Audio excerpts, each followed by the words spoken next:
In the early hours of May 1st, around 2:10 a.m., a sudden road collapse occurred on the Meilong Expressway, Mei-Da section in Guangdong, causing multiple vehicles to fall down a slope. Online videos depict several vehicles exploding into flames after becoming trapped, with thick smoke and fierce fire enveloping the scene, leaving many vehicles burnt out. State media released high-definition aerial footage of the incident, which revealed that the entire road surface had collapsed down the slope. Soil from the collapse slid several dozen meters away, leaving only the highway guardrails and pillars suspended in midair. The footage also showed a large pit at the site of the collapse, filled with numerous charred remains of vehicles. According to reports, the collapsed road section was approximately 17.9 meters long and covered an area of 184.3 square meters. As of 5:30 a.m. on May 2nd, Beijing time, 23 vehicles were found in the pit.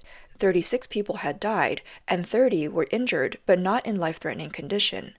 Additionally, many people are still unaccounted for, but continuous rainfall at the scene is causing large amounts of debris and soil to slide down, complicating rescue efforts and posing risks to the safety of the rescuers. The 1st of May marks the first day of China's May Day holiday, and the expressway was toll-free from midnight, prompting many to travel. Therefore, even at 2 a.m., the traffic was still heavy. Police revealed that most of the injured were from Fujian, with some local residents among them. What was supposed to be a joyous holiday turned into a tragic disaster. An eyewitness described that the road surface showed only minor cracks and small holes before collapsing, with no one anticipating imminent death. A woman who passed the affected section shortly before the collapse recounted driving through the area with her family around the early hours of May 1st. As her husband drove, while she and her child were asleep in the car, a sudden tire blowout woke them up. Upon exiting the vehicle, they realized that the road had collapsed, leaving the child terrified. The woman recalled that the road had not fully collapsed when they passed, but had visible cracks. Her husband attempted to avoid what he thought was a puddle by steering away, only to hit the ground cracks, causing the tire to blow. Fortunately, they managed to drive past just moments before the collapse, but the vehicles behind them were not so lucky. A witness in a WeChat group messaged, "It was the first time I felt so close to death, just 100 meters away. Several cars fell down, and the sound of explosions was continuous. Luckily, a few cars ahead realized something was wrong and stopped us from moving forward." Numerous netizens posted online searching for family members who had been out of contact for hours. A netizen from Fujian said he could not reach his parents and siblings, 5 in total, which was extremely distressing. A woman took to Douyin to seek help in finding her relatives, but her comments were initially erased and the video disappeared altogether. The collapse incidents on the Meilong Expressway quickly became a hot topic online, raising significant questions. How could a seemingly stable expressway suddenly collapse? Some media professionals expressed outrage and demanded a thorough investigation into the true cause of the incident. The incident took place in a mountainous section of the road in Guangdong, which had experienced continuous rainfall for nearly a month. Hence, state media attributed the collapse to the loosening of soil during the rain, suggesting it was a natural disaster. However, netizens hold differing opinions. A netizen from Guangdong pointed out that there had been several collapses on the same stretch of expressway last month, and the road had previously subsided, though it did not attract attention due to the minor nature of these incidents. It is worth noting that a similar collapse occurred on this section of the expressway on April 3, 2023. Many are questioning why the same expressway keeps collapsing. Is the cause related to design flaws, poor maintenance, or substandard construction? Notably, this section of the expressway collapsed last year and was subsequently repaired. This raises concerns about why the relevant authorities did not implement preventative measures ahead of this year's heavy rains. Beyond natural and geological factors, is there also a failure in management? A former deputy director of CCTV Media Video Internal Reference Center, Gong Lijun, asked on Douyin, "Is this a shoddy construction project? Is this a corrupt expressway? The entire process, including planning, construction, management, supervision, inspection, maintenance, all needs to be thoroughly investigated. Such a significant incident had happened before. Can it be that there were no signs? A 17-meter-long, over 180 square meter pit suddenly appeared? I don't believe there were no signs before. Were there no cracks, no small holes? Didn't the routine maintenance personnel notice any signs? Was there no emergency plan? There must be a thorough investigation." An industry insider claimed that such small-scale collapse surely indicates problems with the design and construction quality. The road base was not reinforced and the slope was not stabilized. Such slopes should be reinforced with concrete in a crisscross pattern. Areas with concrete in the first half did not collapse. Netizens expressed criticism and raised questions, noting that heavy rain should not be used as an excuse to evade responsibility. They questioned why only a small section of the road collapsed, asking whether the rain was confined to only that specific section. A netizen from Guangdong criticized the project, suggesting it was poorly constructed.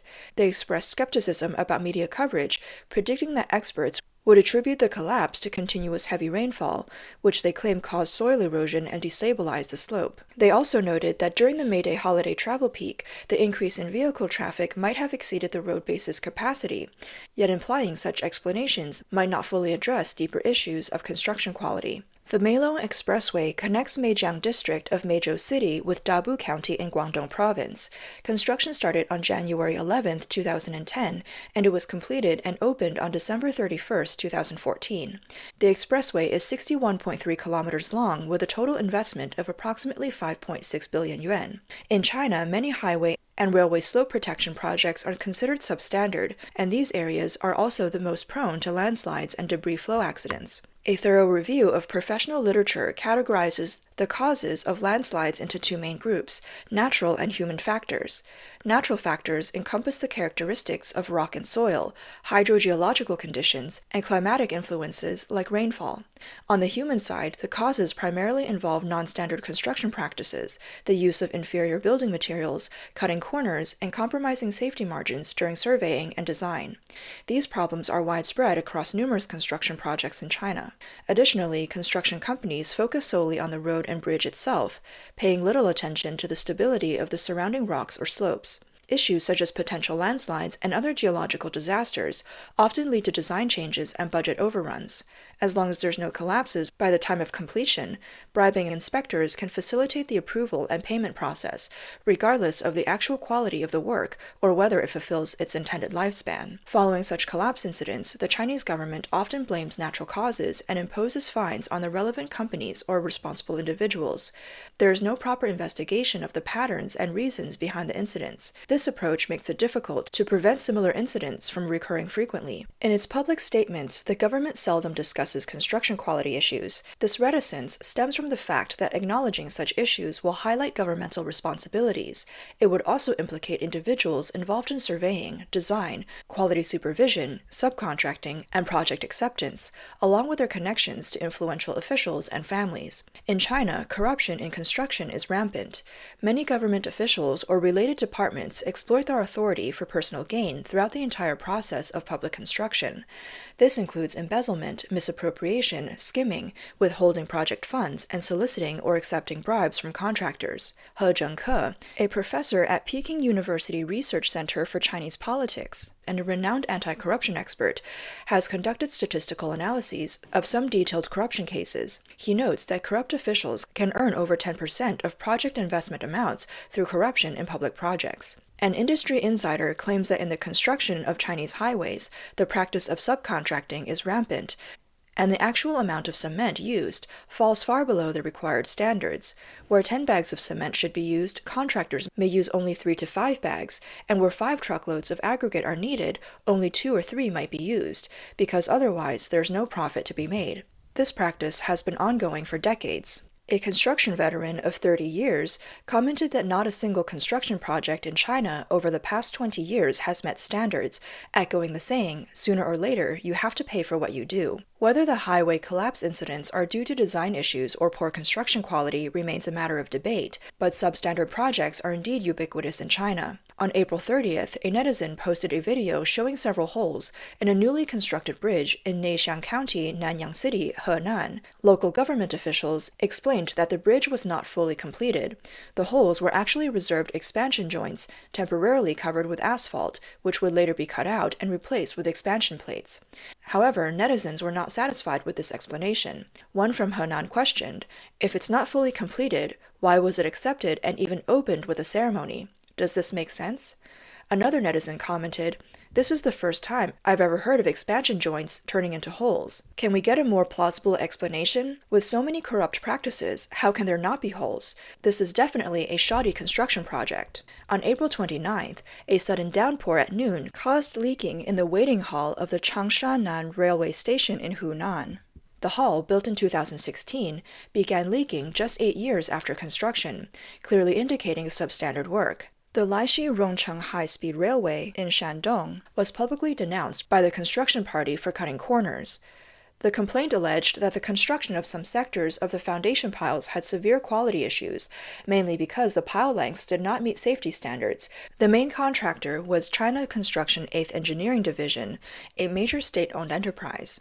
According to several geological survey maps, construction design drawings, and comparisons of construction material usage, the whistleblower's allegations of cutting corners were indeed founded. Furthermore, other subcontractors also indicated similar issues during the piling phase of the Laishi-Rongcheng high-speed railway.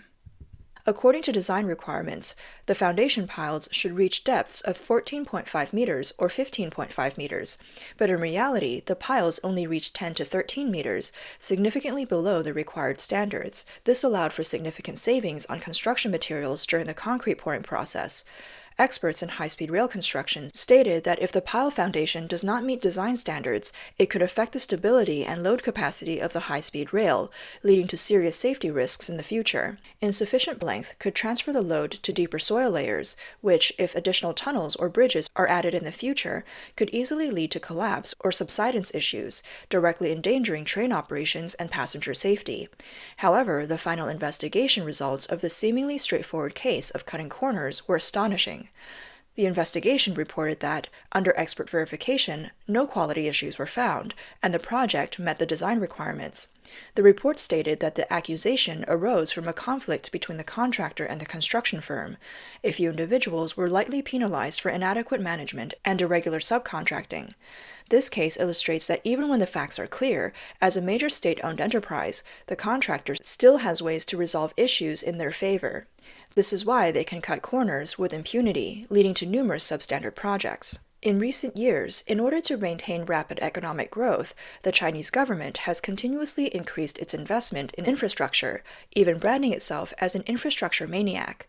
This frenzied push for infrastructure includes a drive for rapid construction, often resulting in local leadership at all levels ordering expedited construction schedules, which leads to many processes failing to meet quality standards. This is one of the reasons behind the prevalence of substandard Tofu-Dreg projects.